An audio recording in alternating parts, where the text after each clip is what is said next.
je reviens sur des questions socio-linguistiques. Je prends le verbe. Vous savez que moi, ce qui intéresse beaucoup d'importance, à l'idée de ce que la notion de économico-sociale, de réception, celui qui reçoit et c'est celui qui donne. Pour moi, ce sont les gens d'en haut qui donnent et c'est les gens d'en bas qui reçoivent. Je ne crois pas du tout à l'idée que ce soit l'inverse, contrairement à ce que une certaine idéologie de gauche semble vouloir le faire croire. Mais le verbe accueillir, par exemple,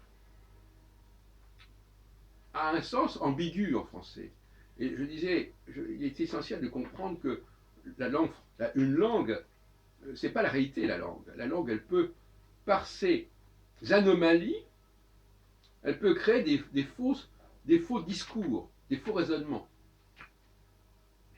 Et il y a des gens qui profitent des insuffisances d'une langue pour dire n'importe quoi et pour faire dire n'importe quoi. Par exemple, cette dialectique de donner et recevoir, elle est souvent faussée par la langue.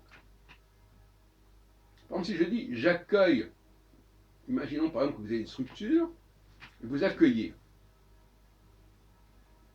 vous recevez dans cette structure. Vous allez me dire, bon, alors à ce moment-là, c'est vous qui recevez.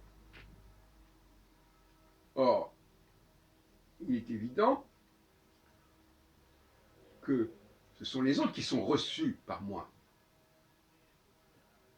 Je les reçois, mais c'est eux qui sont reçus. Voyez-vous ? Alors, c'est très embrouillé tout ça, voyez-vous ? Parce qu'il peut dire, ah ben alors écoutez, alors si c'est vous qui recevez, donc c'est vous qui êtes en état de réception. En réalité, ce n'est pas du tout le cas. Je reçois ces gens-là, je leur donne l'hospitalité. Je leur donne du travail, éventuellement. Mais en réalité, ce sont eux qui reçoivent. Voilà un exemple remarquable d'une ambiguïté sémantique effrayante. Car s'il y a une notion fondamentale à faire respecter, c'est la conscience de celui qui donne et de celui qui reçoit.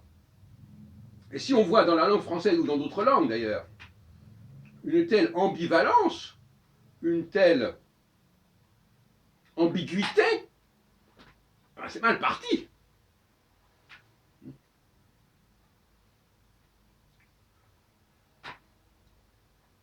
Et si on cherche bien, on s'apercevra que dans bien des cas, des confusions de ce type existent.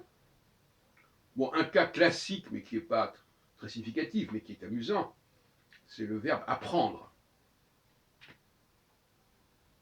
Apprendre, en français, pas dans d'autres langues d'ailleurs à ma connaissance, c'est à la fois celui qui est l'élève et celui qui est l'enseignant. Ah, mais je vais vous apprendre à, voilà, comme on dit, je vais vous apprendre à continuer comme ça. Là, c'est le maître qui parle. Il va apprendre à des gens qui vont apprendre. N'importe quoi. Donc, comment peut-on fonctionner dans un pays où le fait de donner et de recevoir correspond au même verbe apprendre? C'est hallucinant. Donc vous voyez que la France, par ces deux exemples que je viens de vous donner, recevoir, apprendre, il y a une ambiguïté dans le langage qui expliquerait en quelque sorte qu'il y ait des faux débats et qu'il y a des fausses représentations. Et on pourrait certainement multiplier les exemples de ce genre.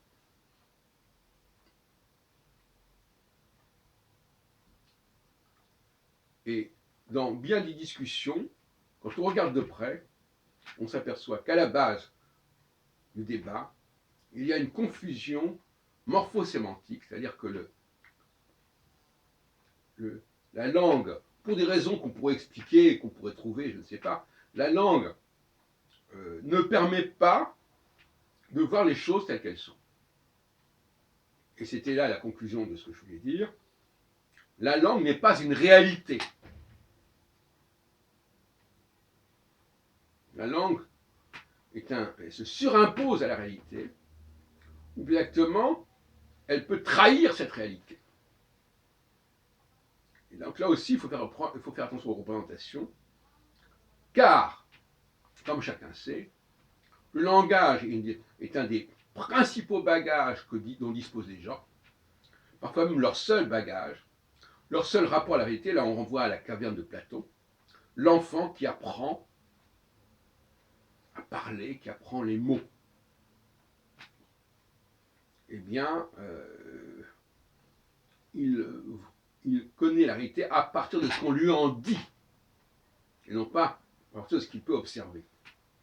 Le grand problème d'un certain nombre de personnes, c'est qu'ils ne voient les choses qu'à travers les mots, à travers ce qu'on en dit. Et donc ils ne voient pas la réalité telle qu'elle est. Ils ne veulent pas la voir. Parce que les gens d'en bas, et je pense notamment aux femmes, ils ne veulent pas cette réalité. Donc ils font tout pour subvertir cette réalité, pour subvertir le discours sur cette réalité.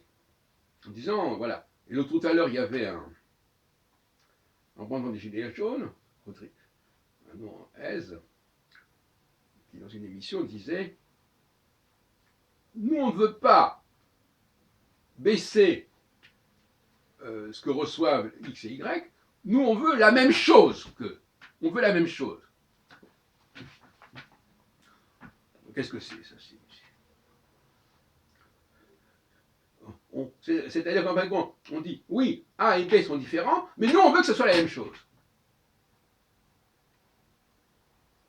Alors, c'est un peu compliqué parce que, dans certains cas, je l'ai dit dans une précédente vidéo que je viens de terminer, il faut unifier, il faut fédérer, et il faut dépasser les différences.